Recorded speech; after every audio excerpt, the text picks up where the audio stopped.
כמו שאתם רואים כאן, אנחנו ברגע היסטורי לאנושות, אנחנו הולכים להמריא כלי תעופה ראשון מסוגו, מגה גלופלקס, תרופת הפלא ששומרת על הנעורים ועל כוח החיות והגברה. בואו נראה אם זה הולך לעבוד. בהסבר קצר, מנוע DC מחובר ל4 סוללות של 1.2 וולט, סוללות AA, מחוברים שניהם לרוטור עם 2 להבים. כל העסק שוקל 200 גרם, אין מצב בחיים שזה זז. בואו נראה לפחות כמה זה יראה. המטרה שלנו להגיע לאפס. הידיים שלך יעיפו את זה.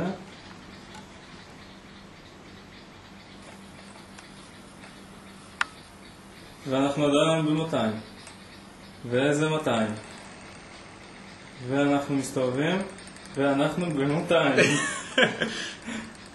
זה לא מסתובב טוב. משהו שם לא בסדר בחיבורים, כי... ירדנו ל-198. תגיד משהו. אני חשבתי שאתה הקריין עכשיו. כן, טוב, אנחנו מנסים עכשיו שיגור מספר 2. נתנו תקלה קודם עם הסוללות. כעת אנחנו עם סוללות לא חדשות, אבל מחודשות, לצורך ניסוי. שקילה ראשונית. אנחנו עומדים עכשיו על 192 גרם. בסדר? בדיוק כמו קודם, זה אומר שהיה לנו זיוף בשקילה. וכעת בואו ננסה לראות מה עושה לנו המבנה האווירודינמי הנפלא שם. כבר ירדנו ל-185. רק מהפחד שלו. ירדנו ל-160 ואנחנו קיבלנו פה זווית. אנחנו נתקן את הזווית ואנחנו ננסה את זה שוב. וואלה! גדול! תקשיב, שים לב. צד אחר, זאת השיגוי.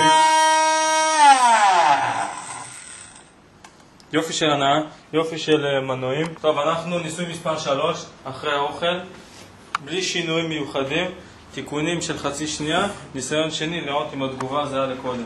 אנחנו 190 גרם בהתחלת הניסוי ואנחנו מניעים. 167, 172. טוב, אנחנו הצלחנו להוריד 30 גרם. זה יסתייע שאני אראה גם את המספר? הרבה יותר